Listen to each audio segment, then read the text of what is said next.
Cuando cae la noche, ellas salen a buscar, brujas que acechan entre la oscuridad, esperando el momento para acercarse a sus víctimas.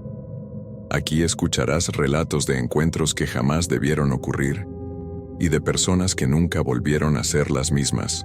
Si te atreves a escuchar, dale like, suscríbete y prepárate, porque el miedo apenas comienza. Hay cosas en este mundo que no se pueden explicar con la razón, cosas que pasan en los lugares apartados, donde la niebla se confunde con la realidad y donde la tierra guarda secretos que nadie se atreve a pronunciar en voz alta. Esta historia no es inventada. Le pasó a un hombre de carne y hueso, alguien como usted o como yo, alguien que solo buscaba ganarse la vida con honestidad. Lo que vivió Martín en aquel cafetal perdido entre las montañas lo cambió para siempre. Y aunque él logró salir de allí, algo quedó marcado en su alma, algo que nunca pudo borrar. Martín era un hombre joven, de apenas 25 años, nacido en un pueblito pequeño de las montañas del sur. Desde niño había trabajado en los cafetales, igual que su padre y su abuelo antes que él. Era un trabajo duro, de esos que te doblan la espalda y te encallecen las manos, pero era lo único que conocía.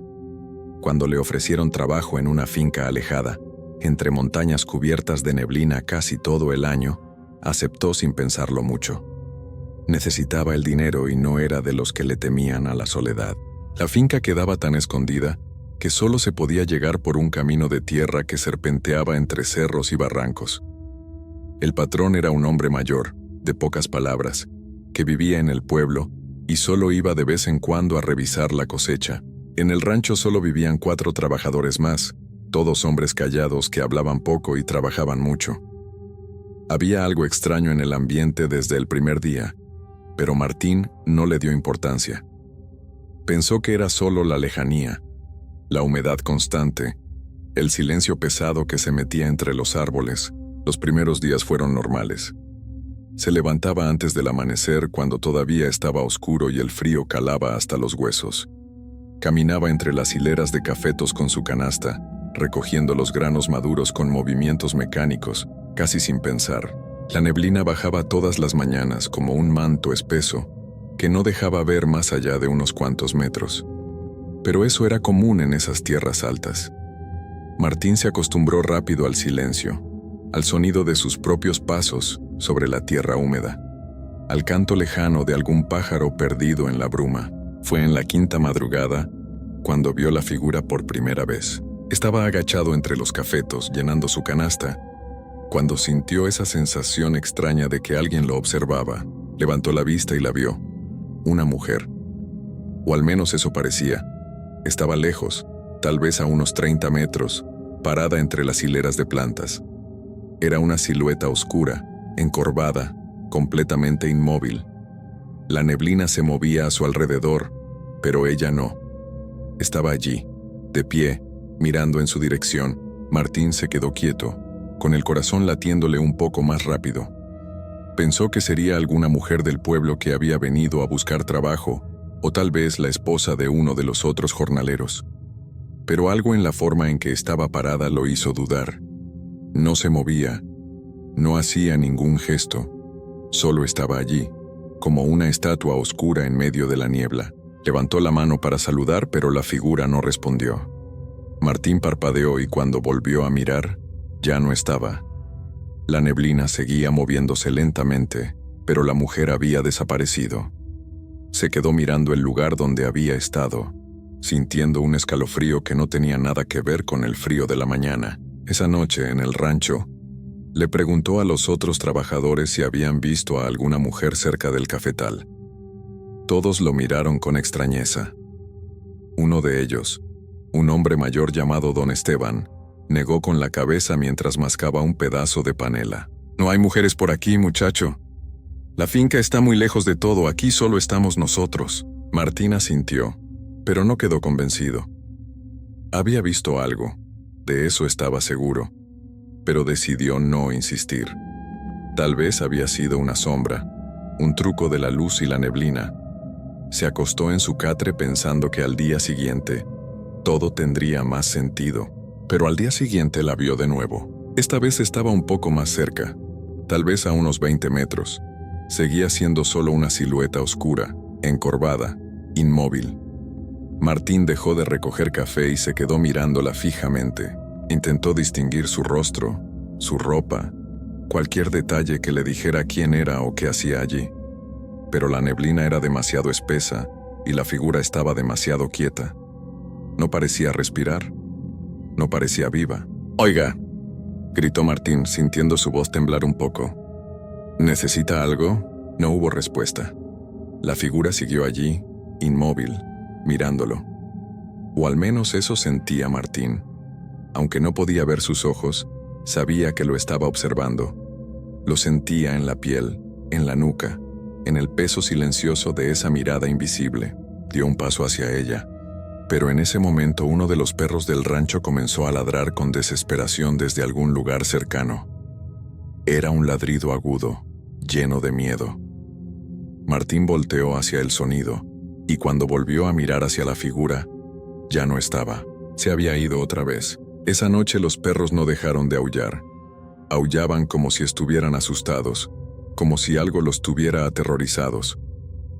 Don Esteban salió del rancho con un palo en la mano, gritándoles que se callaran, pero los animales no obedecieron. Seguían aullando hacia el cafetal, hacia la oscuridad, hacia algo que solo ellos podían percibir. Martín no durmió esa noche. Se quedó acostado en su catre escuchando los aullidos, sintiendo que algo no estaba bien. Algo en ese lugar no era normal. Y aunque intentó convencerse de que todo tenía una explicación lógica, una parte de él ya sabía la verdad. Algo estaba allí afuera, algo que no quería ser visto, pero que tampoco se iba, y con cada día que pasaba, esa presencia se acercaba más. A la mañana siguiente, uno de los trabajadores no apareció para el desayuno. Se llamaba Julio, un hombre joven de unos 30 años, callado pero amable, que siempre compartía su café con los demás.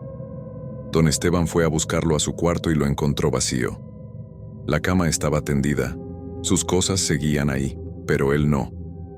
Revisaron todo el rancho, gritaron su nombre por los alrededores, pero no hubo respuesta. Era como si se lo hubiera tragado la tierra.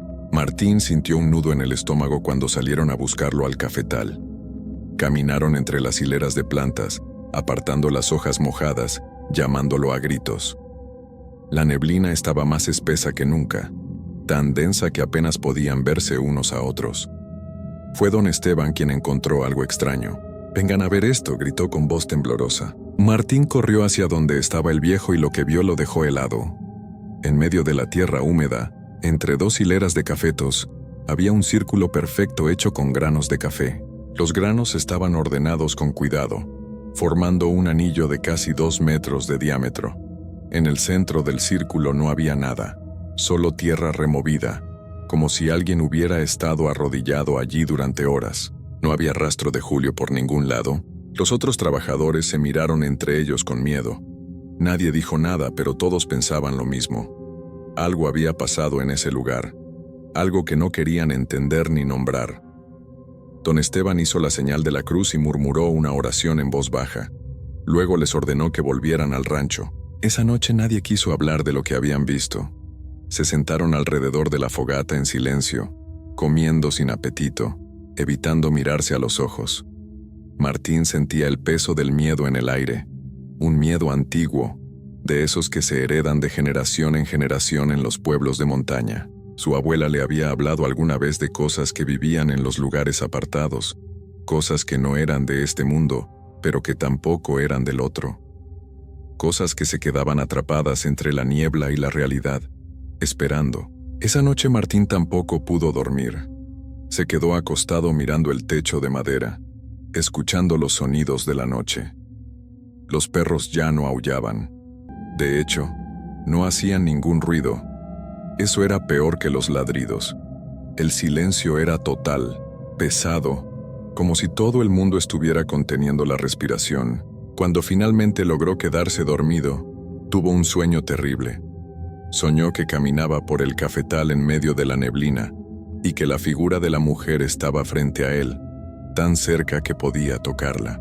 Pero cuando extendía la mano, ella abría la boca y de su garganta salía un susurro que no tenía palabras. solo un sonido hueco y frío que le helaba la sangre.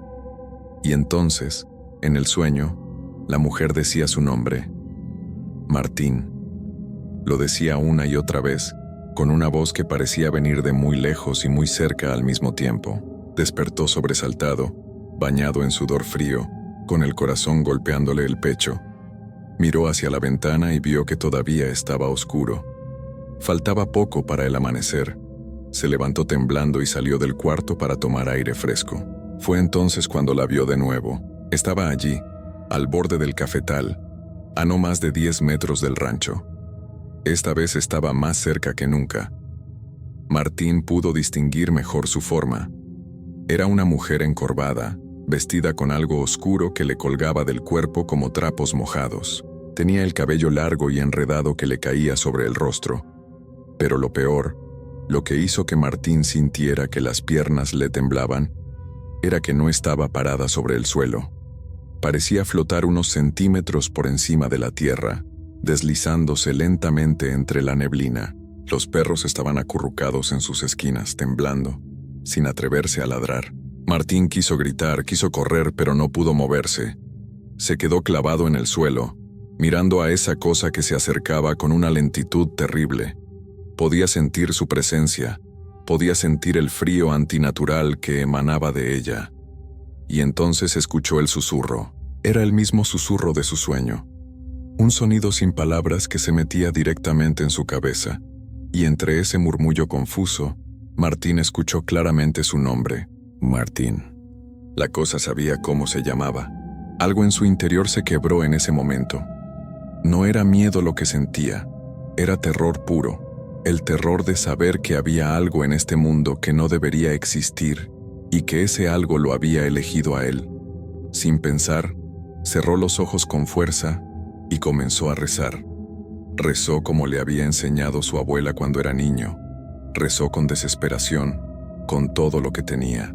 Padre nuestro que estás en los cielos, santificado sea tu nombre, venga a nosotros tu reino. El viento se levantó de golpe, un viento fuerte y frío que sacudió los árboles y dispersó la neblina. Martín seguía con los ojos cerrados, rezando, sintiendo el viento golpearle la cara. Podía escuchar un sonido extraño, como un lamento lejano, como algo que se resistía a irse pero que no tenía más remedio que hacerlo. Cuando finalmente se atrevió a abrir los ojos, la figura había desaparecido. La neblina se había dispersado casi por completo y el cielo comenzaba a aclarar con los primeros rayos del amanecer. No había rastro de la mujer. No había nada. Martín se dejó caer de rodillas temblando, respirando con dificultad. Había sobrevivido. No sabía cómo ni por qué, pero había sobrevivido. A la mañana siguiente no encontraron ningún círculo de granos de café. No hubo señales extrañas. Julio nunca apareció. El patrón vino desde el pueblo y dijo que el muchacho seguramente se había ido sin avisar, que eso pasaba a veces con los trabajadores jóvenes. Nadie contradijo esa versión. Nadie quiso hablar de lo que realmente pasó. Martín dejó el trabajo esa misma semana. No le importó perder el dinero, no le importó nada. Solo quería alejarse de ese lugar. Volvió a su pueblo y consiguió trabajo en otra finca, más cerca de la gente, donde había luz eléctrica y donde la neblina no bajaba todas las mañanas. Pero algo había cambiado en él. Nunca más volvió a trabajar antes del amanecer. Cuando la niebla cubría las montañas, se quedaba encerrado en su casa, mirando por la ventana, sintiendo esa sensación horrible de que algo lo observaba desde lejos. A veces, en las noches, cuando no podía dormir, escuchaba ese susurro en su cabeza. Martín. Su nombre pronunciado por algo que no debería saber quién era. Pasaron los años y Martín envejeció. Se casó, tuvo hijos, vivió una vida normal, pero jamás pudo olvidar lo que vio en aquel cafetal perdido entre las montañas. Jamás pudo sacarse de la cabeza la imagen de esa mujer encorvada que se deslizaba entre la neblina. Y aunque nunca volvió a verla, sabía que ella seguía allí, esperando, observando, porque hay cosas en este mundo que no se van cuando cierras los ojos. Hay cosas que te marcan para siempre, y aunque Martín rezó esa noche y logró que la mujer se alejara, una parte de él sabía la verdad. Ella no se había ido realmente, solo se había quedado esperando. Y en las noches, cuando la neblina baja espesa sobre las montañas, cuando el silencio se vuelve demasiado pesado, Martín sigue sintiendo esa presencia. Sigue escuchando ese susurro lejano que nunca desaparece del todo. Sigue sabiendo que algo en aquel cafetal conoce su nombre y que algún día, cuando sea su momento, esa cosa volverá a buscarlo. Porque las brujas de las montañas no olvidan, y lo que una vez te marca, nunca te suelta del todo. Historia 2. Hay cosas en el monte que no se explican con la razón. Cosas que los abuelos cuentan en voz baja, mirando por encima del hombro, como si nombrarlas fuera suficiente para atraerlas. Y aunque vivimos en tiempos donde todo parece tener una respuesta, hay lugares donde la oscuridad sigue siendo dueña de secretos que es mejor no descubrir. Esta historia pasó en la Sierra de Durango hace apenas unos años. No es un cuento inventado para asustar niños. Es algo que realmente ocurrió, y que todavía se recuerda con miedo entre quienes trabajaban en aquella cuadrilla forestal. Ignacio tenía 23 años cuando llegó a trabajar con el grupo de taladores. Era de un pueblo pequeño cerca de la ciudad, un muchacho callado pero trabajador, de esos que no se quejan del sol ni del cansancio. Necesitaba el dinero, y no le importaba pasar semanas enteras en lo profundo del bosque, lejos de todo y de todos. La cuadrilla estaba formada por 6 hombres. El más viejo era don Esteban, un hombre de casi 60 años que conocía el monte como la palma de su mano. Luego estaban Ramiro y Chuy, 2 hermanos que siempre andaban juntos. También Jorge, un tipo serio que casi no hablaba. Y Toño, el cocinero, que preparaba el café más fuerte que Ignacio había probado en su vida. Llevaban ya 2 semanas trabajando en una zona alejada, donde los pinos crecían tan juntos que la luz del sol apenas tocaba el suelo. El trabajo era duro. Desde que amanecía hasta que oscurecía, el sonido de las motosierras llenaba el aire, mezclándose con el olor a resina y madera recién cortada. Dormían en un campamento improvisado. Unas lonas grandes sostenidas con palos servían de techo, y alrededor de la fogata ponían sus sacos de dormir. Por las noches, después de comer, se quedaban ahí sentados, fumando y contando historias para pasar el rato. Don Esteban era el que más historias sabía. Historias del monte, de aparecidos, de cosas que había visto o que le habían contado. Ignacio escuchaba con atención, aunque no creía en nada de eso. Para él eran solo cuentos de viejos, cosas que la gente inventaba para explicar lo que no entendía. Pero esa noche, la noche en que todo cambió, don Esteban no estaba contando historias. Estaba callado, mirando el fuego con el ceño fruncido.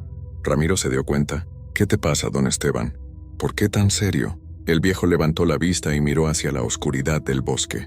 «No me gusta este lugar», dijo en voz baja. «Nunca me ha gustado. Hay algo aquí que no está bien». Chuy soltó una risa nerviosa. «Ya empezó con sus cosas. ¿Qué tiene de malo?» «Es un bosque como cualquier otro». Don Esteban negó con la cabeza lentamente. «No es como cualquier otro. Hace muchos años antes de que ustedes nacieran desapareció un hombre aquí. Un talador, igual que nosotros.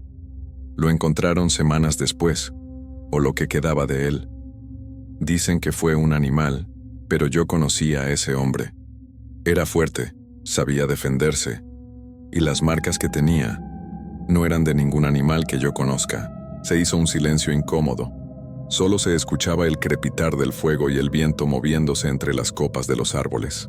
Jorge carraspeó. «Son solo historias, don Esteban. No hay que asustarse».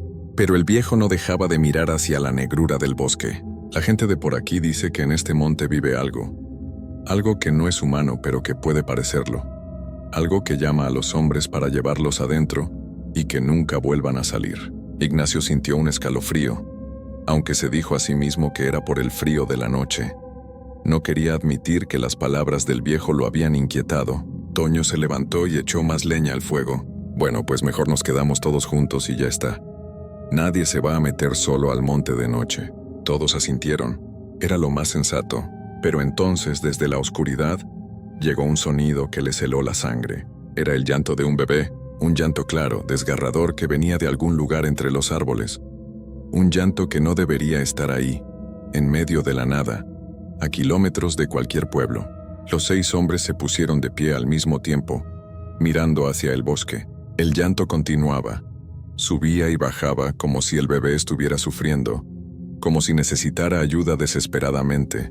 «¿Qué demonios es eso?», susurró Ramiro. Chuy ya tenía la linterna en la mano, apuntando hacia la oscuridad.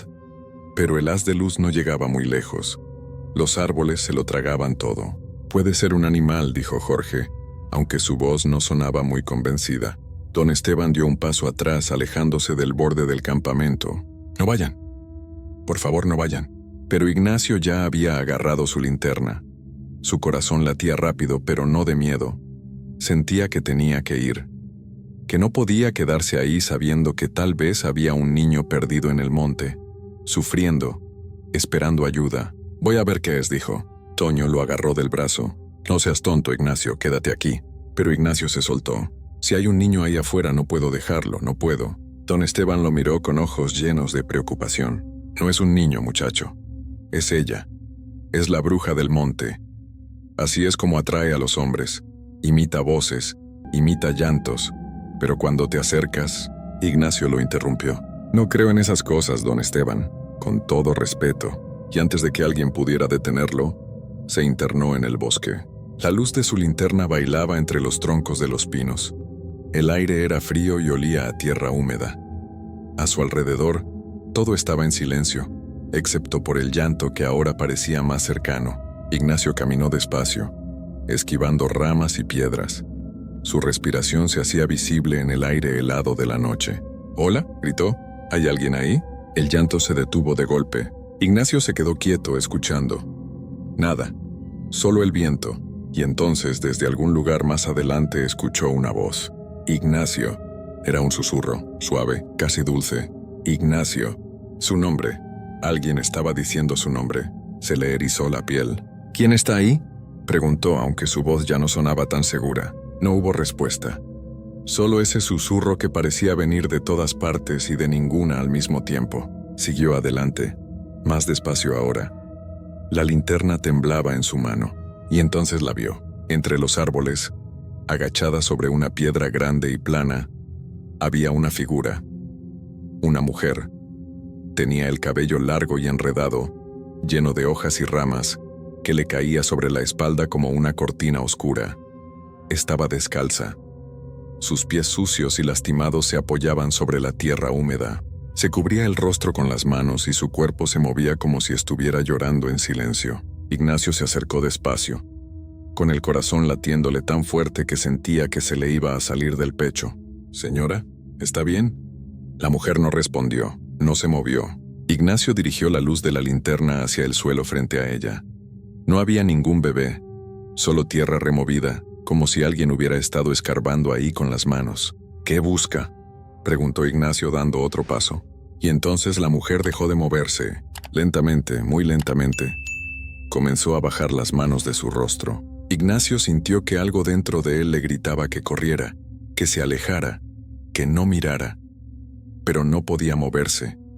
Estaba clavado en el suelo, como si sus pies ya no le respondieran. La mujer levantó la cabeza. Sus ojos brillaban.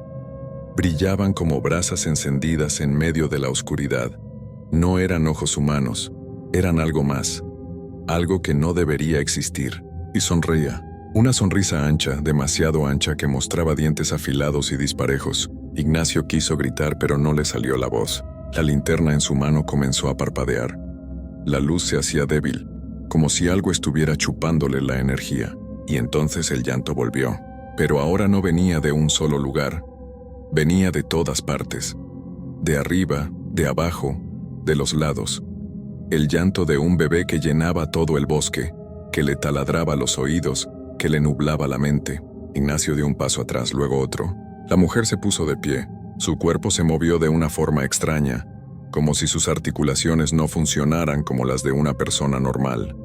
Se retorcía, se doblaba y seguía sonriendo. Ignacio trató de correr, pero sintió algo que le apretaba el pecho. Una presión horrible, como si unas manos invisibles le estuvieran estrujando los pulmones. No podía respirar. El aire no entraba. Cayó de rodillas agarrándose el pecho, jadeando. La mujer comenzó a caminar hacia él. Sus pies descalzos no hacían ruido sobre la tierra. Se deslizaba, más que caminar. Ignacio levantó la vista y la vio acercarse. Su rostro se veía diferente ahora. La piel se estiraba sobre los huesos. Los ojos ardían más brillantes. La boca se abría cada vez más, y de esa boca salió una voz. Pero no era una voz de mujer. Era algo profundo, roto, que sonaba como si vinieran varias voces hablando al mismo tiempo. Te estaba esperando, Ignacio. Él intentó gritar, intentó pedir ayuda, pero solo salió un gemido ahogado. La linterna se apagó por completo.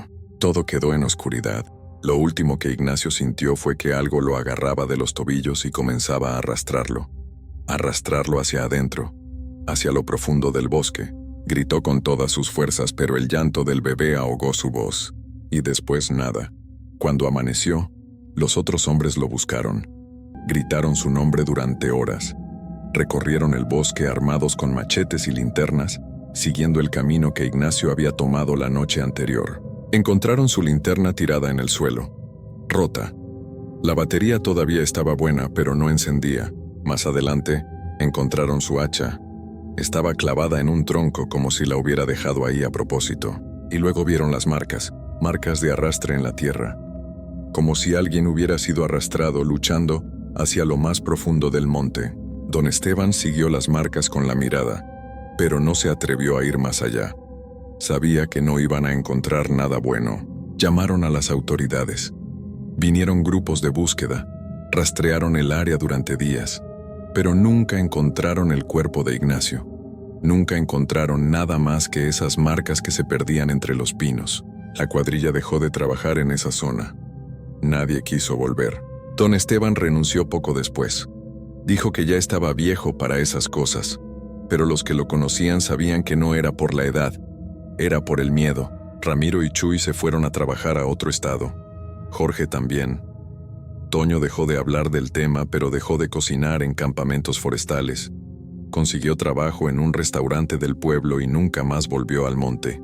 Pasaron los meses, pasó un año, pero la historia no terminó ahí, porque empezaron a llegar reportes de otros trabajadores que pasaban por esa zona. Decían que por las noches, cuando todo estaba en silencio, se escuchaba algo extraño. Primero, el llanto de un bebé, y después la voz de un hombre, una voz que gritaba, que suplicaba, que pedía ayuda, una voz que sonaba igual a la de Ignacio. Algunos decían que lo habían visto, una sombra entre los árboles, una figura que caminaba arrastrando los pies, llamando a otros hombres, atrayéndolos hacia adentro, porque eso es lo que hacía la bruja del monte. No solo se llevaba a los hombres, los convertía en parte de su trampa, los usaba para atraer a más, y ahora Ignacio era parte de ella, para siempre. Atrapado en ese bosque oscuro, condenado a repetir la misma súplica noche tras noche, sin descanso, sin esperanza. La gente del pueblo dejó de ir a esa parte del monte. Cerraron los caminos. Pusieron señales. Pero de vez en cuando, algún forastero que no conoce la historia se adentra demasiado. Y cuando lo hace, escucha el llanto y la voz. Y algunos nunca regresan, hasta el día de hoy, en las noches sin luna. Si te acercas lo suficiente a esa zona de la Sierra de Durango, puedes escucharlo. El llanto del bebé que nunca existió. Y la voz de Ignacio, rogando que alguien lo ayude. Pero nadie puede ayudarlo ya, porque no hay salida de ese lugar. No hay luz, no hay esperanza, solo oscuridad. Y ella, esperando, siempre esperando,